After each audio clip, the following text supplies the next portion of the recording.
1546માં ફક્ત 11 વર્ષની વયે કાશીથી શરૂઆત કરી હતી. તેમની સાથે શરૂઆતમાં ફક્ત કૃષ્ણદાસ મેઘમ, વિષ્ણુદાસ છીપા જેવા ખૂબ જ ઓછા સેવકો હતા. પરિક્રમા મધ્યપ્રદેશના ગોંડા શહેરમાંથી પસાર થઈ રહી હતી ત્યારે દામોદરદાસ સરસાણી પોતાના મકાનના ઝરૂખામાં બેસીને કોઈ સંત પુરુષની રાહ જોતા હરિસ્મરણ કરી રહ્યા છે. પરિક્રમા કરતા શ્રી વલ્લભ જેવા દામોદરદાસના મકાન પાસેથી પસાર થઈ રહ્યા હતા ત્યારે દામોદરદાસ ઝરૂખામાંથી કૂદકો મારીને શ્રી વલ્લભના ચરણોમાં પડી ગયા અને સાક્ષાત દંડવત કરે છે. દમના તું આવી ગયો. હા તો ચલો મારી સાથે પરિક્રમામાં આવી જાઓ.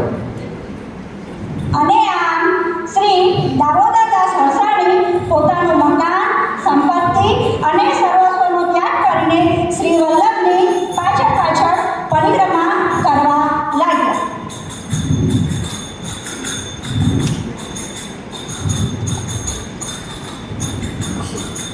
પરિક્રમા દરમિયાન શ્રી વલ્લભ જ્યારે ઝારખંડમાંથી પસાર થઈ રહ્યા હતા ત્યારે એક દિવસ શ્રી ઠાકોરજીએ શ્રી વલ્લભને આજ્ઞા કરી કે હે વલ્લભ, હું બ્રજમાં ગોવર્ધન પર્વત ઉપર પ્રગટ થયો છું.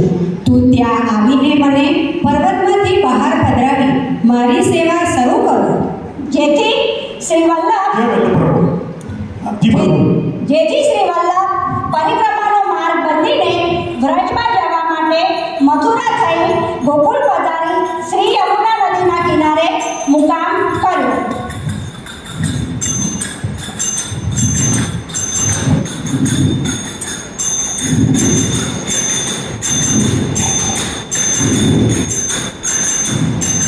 શ્રાવણ સુધી ત્રીજનો દિવસ હતો. યમુના નદીના કિનારે ગાઢ જંગલ હતું જેથી નદી કિનારાના કોઈ પણ ઘાટ સ્પષ્ટપણે જોઈ શકાતા ન હતા. નદીમાં પાણીનો અવાજ ખડખડ વહે છે.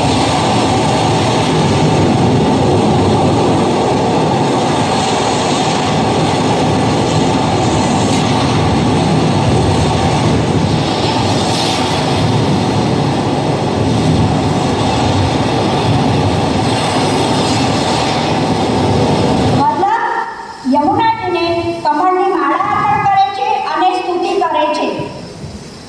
तमना हमको एक बात बताएगा कि कौन सा ठकानी घाट और कौन सा गोविंद घाट?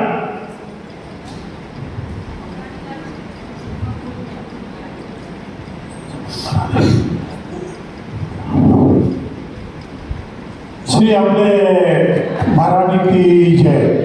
नमामि यमुनामहं सकल सिद्धिये तुमुदा मुरारी पद पंकज सुरत मंदरे नूतटं तटस्थ नवकानन प्रकट बोध पुष्पाम्बुना सुरासुर सुपूजित स्वरपितु श्रियं बिभ्रति तवाष्टकं निगम्बुदा पठति सूरसु ते सदा समस्त दुर्गक्षयो भवति भय मुकुन्दे रति तया सकल सिद्धयो पुनरिपुच्छ सन्तुष्यति स्वभाव विजयो भवेत् वदति वल्लभ श्रीहरि.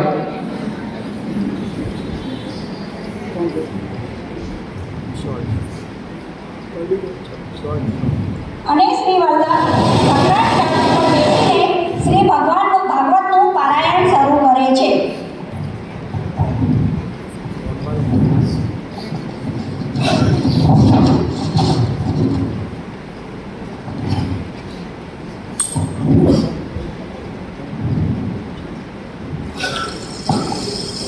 श्री भागवत भगवान की जय. श्री बालकृष्ण लाल की जय. ऊर्ध्वमूल मद शाख मस्वतं प्राहुरव्यहं छन्दांसि यस्य पर्णानि यस्तं वेद स वेदवित्. अधश्चोर्ध्वं प्रसुतास्य शाखा गुणप्रबुद्धा विषयप्रवादा. अध च मूलानुसन्ततानि कर्मानुबन्धीनि मनुष्यलोके. ભાગવતજીનું પારાયણ પૂર્ણ થાય છે. શ્રી ભાગવત ભગવાન કી જય. શ્રી બાલકૃષ્ણ લાલ કી જય.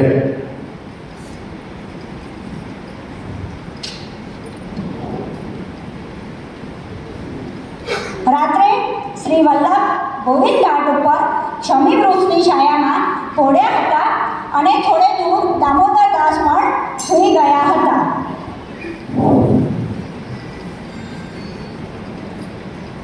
બરાબર મધ્યરાત્રિએ શ્રી વલ્લભની સન્મુખ અવલૌકિક પ્રકાશનું વર્તુળ રચાયું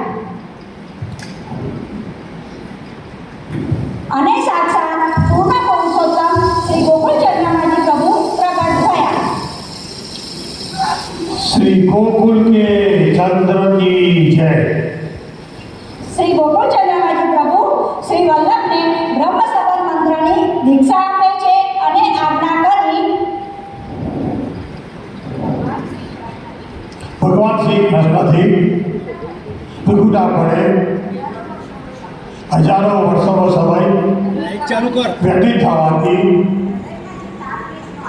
હૃદયમાં જે કામ કલશનો આનંદ તિરોધાન થયો છે તેવો હું જીવ ભગવાન શ્રી કૃષ્ણ ગોપીજન વલ્લભને દેહ, ઇન્દ્રિય, પ્રાણ, તેના અંતઃકરણ, સ્ત્રી, ઘર, પુત્ર, કુટુંબ, ધન, આલોક, પરલોક સહિત ફિલ્મું છું. દાસોહમ કૃષ્ણ તવાસ્મી. દાસોહમ કૃષ્ણ તવાસ્મી. પ્રભુના શ્રી મુખની આજ્ઞાનું શ્રવણ કરી વલ્લભ ખૂબ જ પ્રસન્ન થાય છે અને પ્રભુને સૂતરના 360 તારનું કેસરી પવિત્ર ધરાવે છે.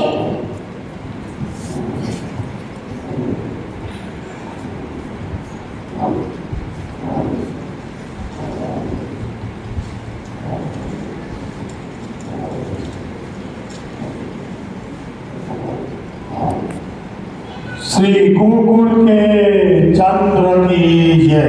અને પછી મિશ્રી ભોગ ધરે છે.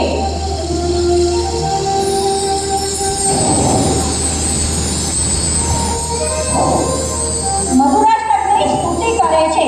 અધરમ મધુરમ વદનમ મધુરમ નયનમ મધુરમ હસિતમ મધુરમ હૃદયમ મધુરમ ગમનમ મધુરમ મધુરાધિપતે અખિલમ મધુરમ ગોપા મધુરા કામો મધુરા યષ્ટિ મધુરા સુષ્ટિ મધુરા દલિતમ મધુરમ ફલિતમ મધુરમ મધુરાધિપતે અખિલમ મધુરમ મધુરાધિપતે અખિલમ મધુરમ મધુરાધિપતે અખિલમ મધુરમ. શ્રી ગોકુલ કે ચંદ્ર કી જય. ત્યારબાદ પ્રભુ અંતર્ધ્યાન થઈ જાય છે. तबला तूने कुछ सुना? મને શ્રી પ્રભુજીએ બ્રહ્મસંબંધ મંત્ર આપ્યો છે તે હું તને પ્રથમ આપું છું. પછી વલ્લભ દામોદર દાસને હાથમાં તુલસીદાળ અને જળ આપે છે અને પ્રભુની સન્મુખ બ્રહ્મ સંબંધ મંત્રની દીક્ષા આપે છે. ભગવાન શ્રી કૃષ્ણથી વિખુટા પડે હજારો વર્ષોનો સમય વ્યતીત થવાથી ભગવાનની પ્રાપ્તિને માટે હૃદયમાં જે કામ કલશનો આનંદ થવો જોઈએ તે જેને તિરોધાન થયો છે એવો હું જીવ ભગવાન શ્રી કૃષ્ણ ગોપીજન વલ્લભને દેહ, ઇન્દ્રિય, પ્રાણ, અંતઃકરણ, તેના ધર્મો, સ્ત્રી, ઘર, પુત્ર, કુટુંબ, ધન, આલોક અને પરલોક આત્મા સહિત સમર્પણ કરું છું. હું દાસ છું. હે કૃષ્ણ, હું તમારો છું. દાસોહમ કૃષ્ણ દાવાસ્મી. દાસોહમ કૃષ્ણ દાવાસ્મી. શ્રી ગોકુલ કે ચંદ્ર કી જય. પછી શ્રી વલ્લભ દામોદર દાસને તુલસીની માળા પહેરાવે છે.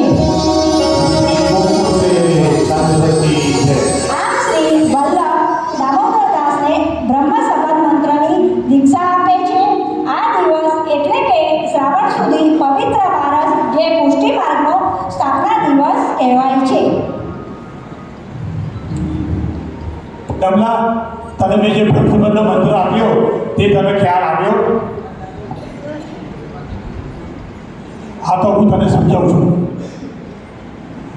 શ્રાવણ શ્યામલે પક્ષે એકાદશ્યામા નિશિ સાક્ષાત ભગવતા પ્રોક્તમ તદક્ષર સ ઉચ્યતે ગંગાત્મં સર્વદોષાનાં ગુણદોષા નિવર્તના ગંગાચૈર નિરૂપ્યાસા તદ્વદ્ધત્તા વિષેદયે. ગોકુળજી શ્રી વલ્લભ ગોવર્ધન પર્વતની તળેટીમાં અન્ય ગામે પધારેલ છે.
અને ગોવર્ધન પર્વતમાં પ્રગટ થયેલા દેવોની સર્વે વિગતો મેળવે છે. બીજા દિવસે સવારે સંવત 1549ના વૈશાખ સુધી ત્રીજના દિવસે શ્રી વલ્લભે ગોવર્ધન પર્વતમાં જતા પહેલા શ્રી ગિરિરાજજીની સ્તુતિ કરે છે. ભક્તા વિલાસા ચરિતાનુસારી દુઃખાદિ ચૌર્યં યશો વિતારી કુમારિકાન હિતગોસ્નારી મમ પ્રભુ શ્રી ગિરિરાજધારી મમ પ્રભુ શ્રી ગિરિરાજધારી મમ પ્રભુ શ્રી ગિરિરાજધારી. અને બ્રજવાસીઓની સહાયથી શ્રી વલ્લભ ગિરિરાજ પર્વત ઉપરથી શ્રી ગોવર્ધનજીને બહાર પધરાવે છે.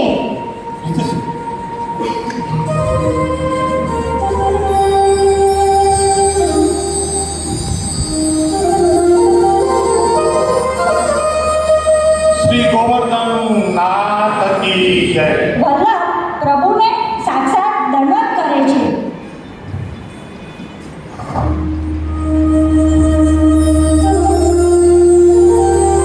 અને ગોવર્ધનજીને ગુંજામાળા અને પુષ્પમાળા અર્પણ કરે છે. શ્રી ગોવર્ધન નાથ કી જય. શ્રી ગોવર્ધન નાથ કી જય. મિશ્રી તથા દૂધનો ભોગ ધરે છે.